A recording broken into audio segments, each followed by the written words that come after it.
วัสดีครับสวัสดีท่านผู้ชมทุกคนเลยนะครับผมยินดีต้อนรับเข้าสู่ช anel ติวยามเย็นนะครับวันนี้นะครับผมจะมาบอกถึงสำหรับชาวสองล้อทุกคนนะครับผมที่อยากจะติดกล้องอยากจะแบบว่าถ่ายคลิปนะครับผมแล้วจะซื้อตัวไมค์แยกนะครับคือว่าไมค์แยกมันแพงกว่า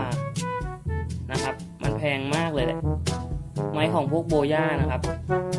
วันนี้นะครับจึงจะมาบอกถึงหูฟังนะครับก็ใช้ได้ประโยชน์เหมือนกันนะครับผมหูฟังเนี่ยเราสามารถใช้เป็นไมค์ได้นะครับในการอัดนะครับผมว้าวตัวนี้นะเป็นไมค์ของ Samsung นะครับผมใครมีของอะไรก็ใช้ของอันนั้นได้นะครับไมค์ตัวนี้นะครับเนี่ยถ้าเป็นไมค์อย่างดีนะครับมันจะมีเขาเรียกว่าอะไรอะระบบไอ้ที่มันแบบว่าเวลามันมีลมเข้ามานะครับมันจะตัดเสียงรบกวนบางอย่างออกไปแล้วก็ลมด้วยนะครับตัดออกไปเยอะอยู่เหมือนกันนะครับผมนะครับ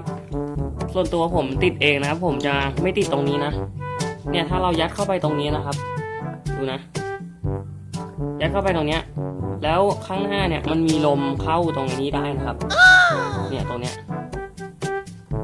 ผมจึงไม่ใส่ตรงนี้นะครับ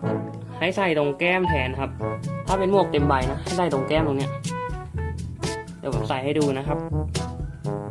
ส่วนตัวผมนะอัดเองก็ใส่ตรงแก้มตรงเนี้ยนะครับอาจจะลำบากนิดนึงนะครับผมเพราะ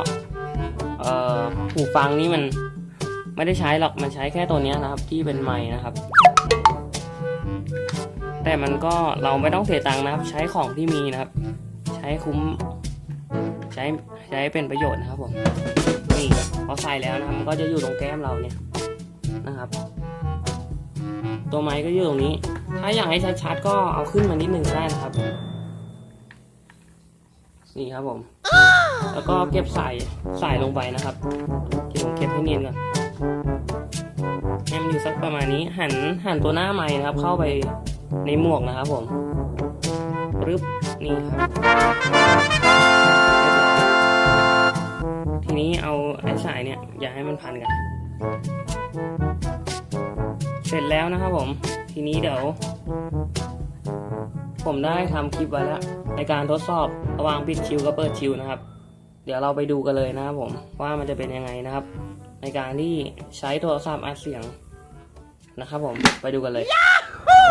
โอเคครับนี่ก็เป็นเสียงที่ได้จากไมค์ของโทรศัพท์นะครับที่ใช้โทรศัพท์มือถืออัดนะครับผมแต่อันนี้เปิดชิวนะครับผมจะลองดูว่าเปิดชิวลมมันจะเข้าเยอะหรือไม่นะครับผมฮัลโหลเทสทดสอบ1 2 3 4เทสทดสอบฮัลโหลเทสก็จะลองเปรียบเทียบดูนะครับว่า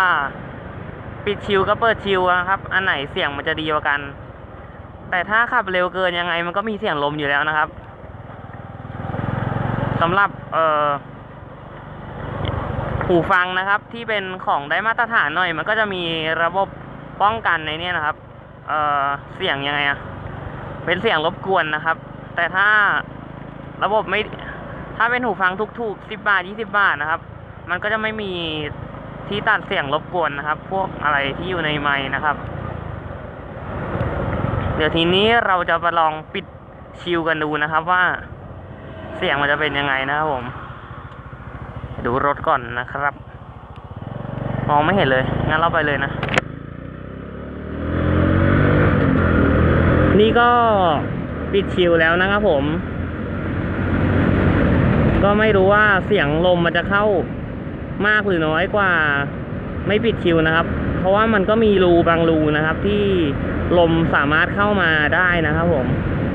ฮัลโหลเทส1 2 3 1 2 3 4 5 6 7 8 9 10ฮัลโหลเทสทดสอบนะครับก็จบกันไปแล้วนะครับสำหรับการทดสอบนะครับระหว่างปิดชิวกับเปิดชิวนะครับผมว่ามันจะเป็นยังไงนะฮะถ้าใครชอบนะครับผมอย่าลืมกดไลค์กด Subscribe ด้วยนะครับผมแล้วไว้เจอกันคลิปหน้าครับสวัสดีครับ